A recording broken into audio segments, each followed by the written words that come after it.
Здравия! В этих финальных роликах заставлю гореть все ваши диваны, особенно обслуживающих режим. К вам нейтрально отношусь, ибо также совершаете полезную нагрузку для человечества и порой мрете. Далее все зависит от способности индивидуума, коей обычно удивлен столкновению экрана голубых и законов, ибо вообще не сходится. Через 21 год или в 2023 нас порадовали следующим законом о гражданстве 138 ФЗ. Всем следовало до этого момента посмотреть плейлист «Граждан не существует». Там наглядно показано, что за 100 лет их так и не появилось.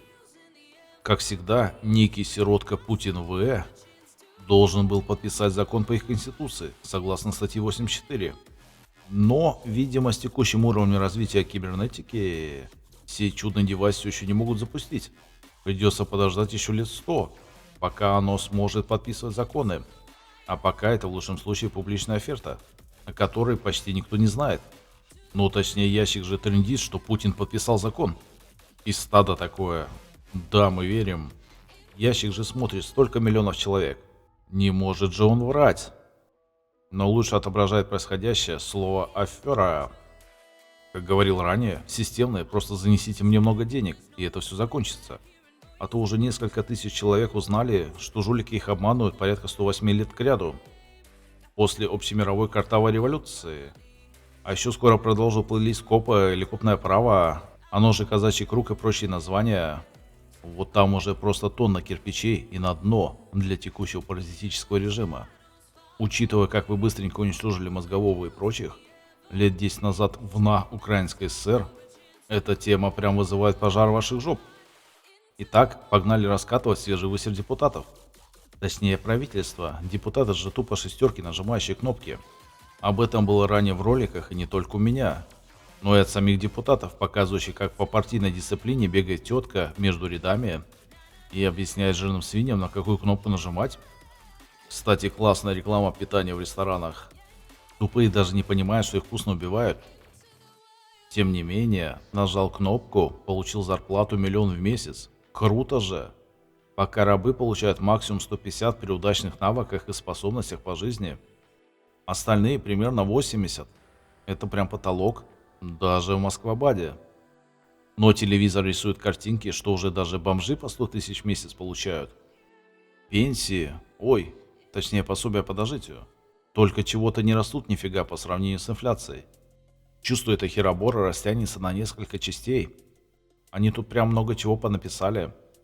Кстати, не стесняйтесь поддерживать меня, а то с этими роликами совсем без денег уже. Ссылки в описании. Статья 2.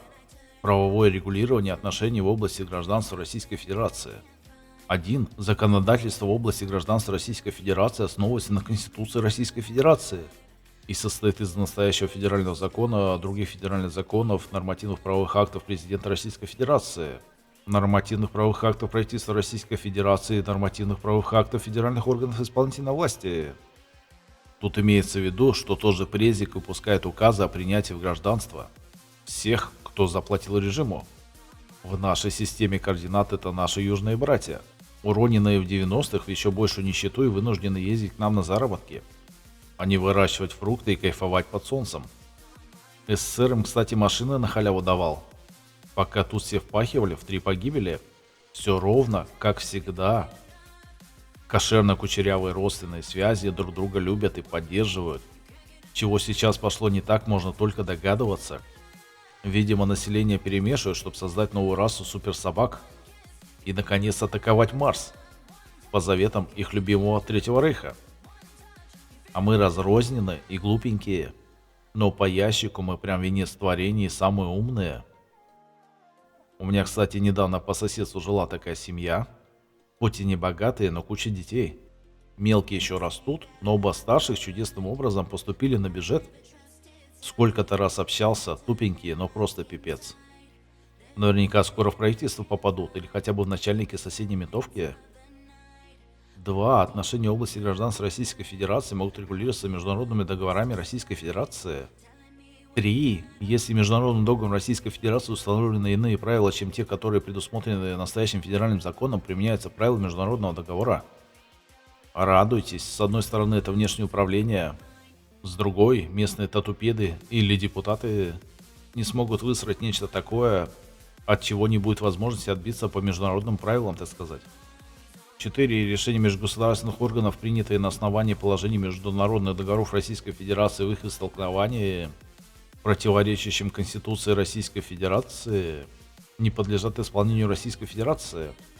Такое противоречие может быть установлено в порядке, определенном федеральным конституционным законом. А хрен тут было. Те, кто смотрел ролики Конституции РФ для самых маленьких и тупых, знают, что первая глава доминирует над всем. Как следствие, международные договоренности и прочие присылаемые писульки от всяких там МВФ и прочих обязательны, а иначе чиновники едут в тюрьму. Движение НОТ разжевало сию тему лет 10 назад, их сайт уже заблокирован. Если правильно помню, Конституционный суд разъяснял эту тему постановлением «Лень искать». Депутаты об этом знают, чтоб не присесть, а стадо не должно умнеть, даже в рамках каких-то целей депутатов.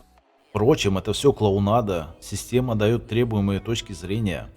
Как следует реагировать, если ты баран, верующий в ящик, или баран, недовольный режимом?